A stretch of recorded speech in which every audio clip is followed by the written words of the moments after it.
Ananda dairy limited ने अपने दुग्ध पदार्थ डिस्ट्रीब्यूटरों को दी 200 बुलेट मोटरसाइकिल। जनपद हापुड़ में भारत की बहुचर्चित दुग्ध उत्पादन कंपनी आनंदा डेयरी लिमिटेड ने पिलखुआ प्रांगण में पुरस्कार एवं सम्मान समारोह का आयोजन किया। उक्त समारोह का उद्घाटन माननीय सांसद मनोज तिवारी, माननीय सांसद अतुल गर्ग, माननीय विधायक Dharmesh Tomar, Ananda dairy chairman doctor Radheshyam Dikshit, Pilkhuwa नगर पालिका चेयरमैन विभू बंसल द्वारा किया गया। उक्त समारोह में आनंदा डेयरी के उत्तर भारत से 200 डिस्ट्रीब्यूटर ने स्कीम के अनुसार 2 करोड़ रुपए से ज्यादा वार्षिक टर्नओवर किया है। उक्त 200 डिस्ट्रीब्यूटरों को 200 बुलेट रॉयल एनफील्ड मोटरसाइकिल वितरण की। सभी डिस्ट्रीब्यूटर पुरस्कार में मोटरसाइकिल पाकर खुशी से झूम उठे। इस शुभ अवसर पर आनंदा ने एक नया प्रोडक्ट क्रीम 28% लॉन्च किया, जिससे प्रत्यक्ष व अप्रत्यक्ष रूप से लोगों को रोजगार मिलेगा। आनंदा डेयरी लिमिटेड ने आज लॉन्च हुए प्रोडक्टों को ऑटोमेटिक प्लांट के द्वारा बिना हाथ के छुए हुए तैयार किया है। औद्योगिक क्षेत्र में दिन प्रतिदिन आनंदा डेयरी लिमिटेड नई ऊंचाइयों को छू रही है और देश के किसान और युवाओं को आत्मनिर्भर बनाने का प्रयास कर रही है। आनंदा चेयरमैन राधेश्याम दीक्षित ने बताया कि आनंदा 10 लाख लीटर दूध किसानों से खरीदकर दूध से बने प्रोडक्ट को सभी पैरामीटर पर चेक कर उच्च गुणवत्ता के प्रोडक्ट तैयार करती है। आनंदा डेयरी से सीधे तौर पर 3 लाख किसान और किसान महिलाएं जुड़ी हुई हैं, जो उत्तर प्रदेश के 6000 गांवों के किसान से दूध खरीदती है। आनंदा डेयरी के पिलखुआ में स्थित फैक्ट्री से कई उत्पाद विदेशों में भी जाते हैं। इस मौके पर आनंदा डेयरी के डायरेक्टर सुनीता दीक्षित, सूरज दीक्षित, राहुल दीक्षित, प्रवीण मित्तल, दिनेश प्रधान, SK जाना। लाइट आ रही है। लोकसभा चुनाव से पहले इन्वेस्टर समिट का जो प्रोग्राम हुआ था, तो अब लोकसभा चुनाव के बाद वो जमीनी स्तर पर कब तक आएगा? देखिए, आज हम आनंदा में आनंदा जिस प्रकार से लोगों को शुद्ध दूध, शुद्ध पनीर और अच्छे क्वालिटी में जो कार्य कर रहे हैं, दीक्षित जी हमारे साथ हैं, तो आनंदा जैसी और संस्थानों को ग्राउंड पे सारी सुविधा मिले, ये भी इन्वेस्टर समिट का एक बहुत बड़ा उद्देश्य होता है। उत्तर प्रदेश बहुत तेज़ी से इन्वेस्टर्स के लिए, नई इनिशिएटिव्स लेने वालों के लिए और नए एंटरप्रेन्योर्स के लिए, नए उद्यम शुरू करने वालों के लिए एक बहुत ही सकारात्मक हब बनता जा रहा है।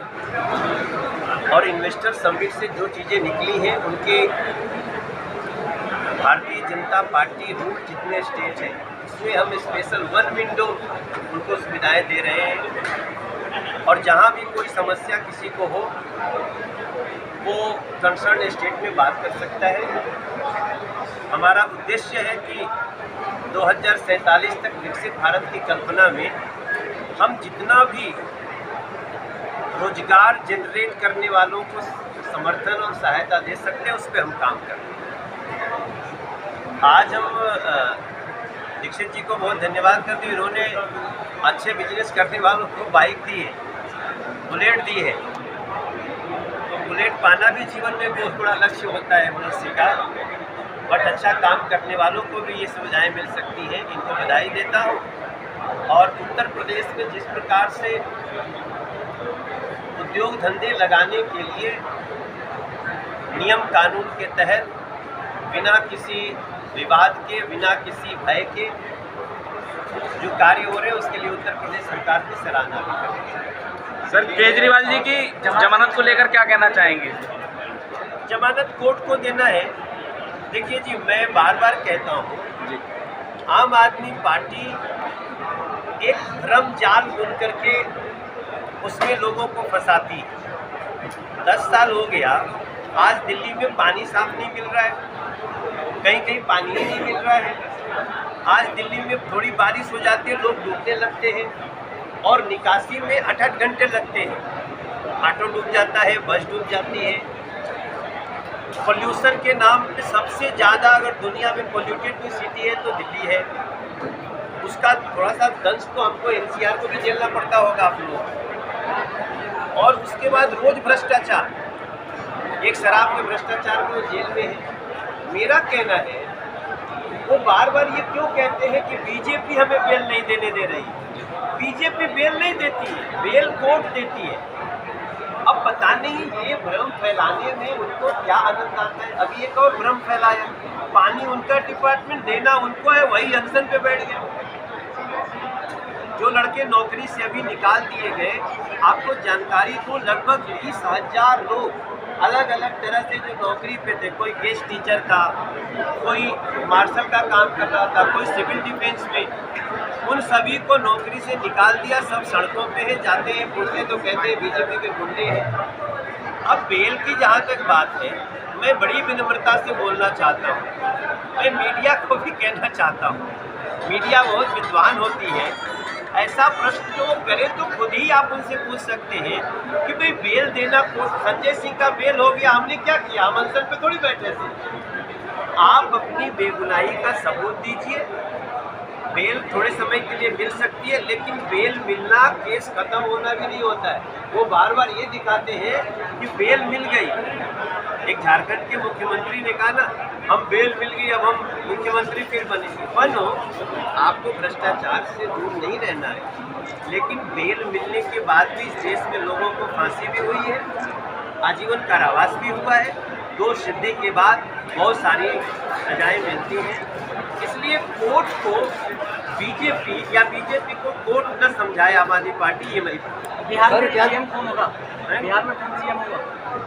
सीएम तो है नीतीश कुमार। कौन होगा अगली बार एनडीए का रहेगा? ज्योतिषी पढ़ने सर, क्या दिल्ली को अलग राज्य का दर्जन प्राप्त होगा जी?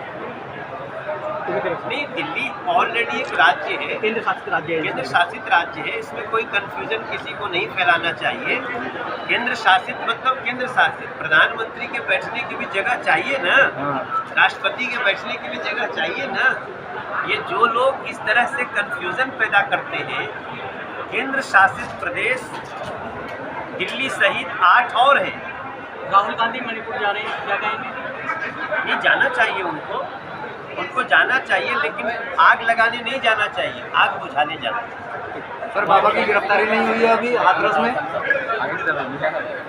अब देखो, राहुल गांधी कह रहे हमारे अब सवाल उठता है कि जो हिंदू है वो विचार करे कि हम हिंसक होते हैं। आज कह रहे हैं हिंदू हिंसक होते हैं, कल कहेंगे हिंसकों को गोली मार दो। जब कोई हिंसक हो जाता है तो उसके लिए क्या कहा जाता है? तो पहले तो वो हिंदुओं को हिंसक सिद्ध करने में लगे, अब कह रहे हैं अयोध्या में उनकी एक जीत हो गई है, तो कहते हैं राम जन्मभूमि का मुद्दा हार गया। अयोध्या की इंडी अलायंस की जीत कभी भी राम मंदिर मुद्दे की हार नहीं हो सकती। लेकिन जो व्यक्ति शिव जी के फोटो का अनादर कर सकते हैं, जो हिंदुओं को हिंसक बोल करके इस देश में एक नफरत फैलाने का काम कर सकते हैं, राहुल गांधी मूलतः विदेशी जो भारत विरोधी शक्तियां हैं उनके हाथों में खेल रहे हैं।